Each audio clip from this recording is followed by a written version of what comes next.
Vitiligo के साथ साथ प्रेग्नेंट हो गई हैं, बहुत से डाउट्स और बहुत से कन्फ्यूजन्स आपके दिमाग में चल रहे हैं, तो ये वीडियो आज उन सभी डाउट्स और कन्फ्यूजन्स को दूर करने के लिए। तो विटिलिगो के साथ साथ अगर प्रेगनेंसी हो जाती है, लेडीज़ को बहुत स्ट्रेस हो जाता है या कई बार प्रेगनेंसी प्लान ही नहीं करती हैं ये सोच के कि विटिलिगो है, सफ़ेद दाग है, कहीं बढ़ ना जाए या पता नहीं कैसे इलाज होगा, या कई बार बेचारी कंट्रोल ही नहीं कर पाती हैं, विटिलिगो के साथ साथ प्रेगनेंसी हो गई है तो स्ट्रेस ही इतना ले लेती हैं कि उनकी प्रेगनेंसी भी कंटिन्यू नहीं हो पाती। तो सबसे पहले प्रेगनेंसी होने के बाद ये डाउट आता है कि क्या हम दवा ले सकते हैं या नहीं, जो इलाज चल रहा है या इलाज हम कर सकते हैं या नहीं। तो अगर मैं अपने इलाज की बात करूं, आयुर्वेदिक ट्रीटमेंट की बात करूं, तो ओरल मेडिकेशन चाहे कितनी भी सेफ़ हो, just for the safety reason या क्योंकि ऐसे कंटेंट्स कई बार आयुर्वेदिक दवाओं में होते हैं जो कि हम प्रेगनेंसी में नहीं देना चाहते हैं, तो जिस दिन आपको कंसेप्शन यानी कि जिस दिन आपका यूरिन प्रेगनेंसी टेस्ट पॉजिटिव आ जाता है वो दवाएँ आपको बंद कर देनी चाहिए, ओरल मेडिसिन। बट कुछ ऐसी दवाएं हैं, हर्बल ही हैं, आयुर्वेदिक ही हैं, जो आपको दी जा सकती हैं आपकी सिचुएशन के अकॉर्डिंग, जो प्रेगनेंसी के लिए बिल्कुल अलग हैं। वो नॉर्मल इलाज में शायद नहीं भी यूज़ करते, हम कभी कभार किसी को देते हैं, बट प्रेगनेंसी में वो दवाएं चल सकती हैं और आपका इलाज उतनी स्पीड से अच्छा तो नहीं हो सकता जो एक नॉर्मल दवाइयों के साथ चल रहा था, बट एटलीस्ट कुछ चीज़ें हम उससे मैनेज कर सकते हैं।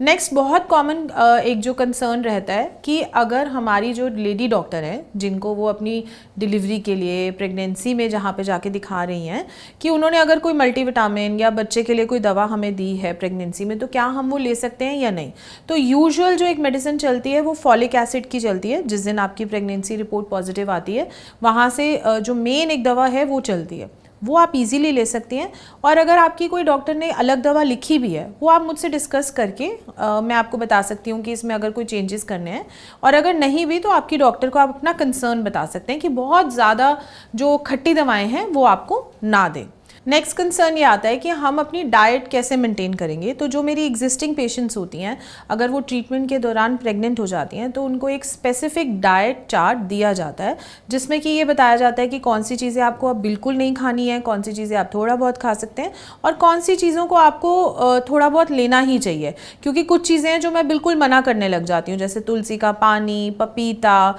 या लौकी का जूस, ये सब प्रेगनेंसी में मैं मना करती हूँ। तो कुछ एक स्पेशल डाइट चार्ट आपकी कंडीशन के अकॉर्डिंग दिया जाता है। उसके बाद नेक्स्ट कंसर्न ये आता है कि क्या हमारे दाग बढ़ेंगे या हमारे दागों को कुछ नहीं होगा प्रेगनेंसी में, जो सबसे ज़्यादा पूछा जाता है और अब मुझे लगता है कि जायज़ भी है। बट यहाँ पर इसका जवाब हाँ भी है और ना भी है, क्योंकि मेरे एक्सपीरियंस में मैंने ऐसे देखा है कुछ ऐसे लेडीज़ जिनको प्रेग्नेंट होने से पहले बहुत स्ट्रेस था, किसी भी चीज़ का, प्रेग्नेंट होने का स्ट्रेस था, घर का प्रेशर था या कोई और स्ट्रेस था, सफ़ेद दाग का भी स्ट्रेस था, बट वो प्रेग्नेंट हो गई तो उनके पहले सफ़ेद दाग तो ठीक नहीं हो रहे थे चिंता की वजह से, सब कुछ करने के बाद भी, बट प्रेग्नेंट होने के बाद क्योंकि वो बहुत खुश रहने लगी, फिर जब डिलीवरी हुई, बच्चों के साथ बिजी हो गई, तो उनके सफ़ेद दाग अपने आप स्टेबल हो गए और फिर उन्होंने हमारे साथ इलाज शुरू किया और इलाज को पूरा किया।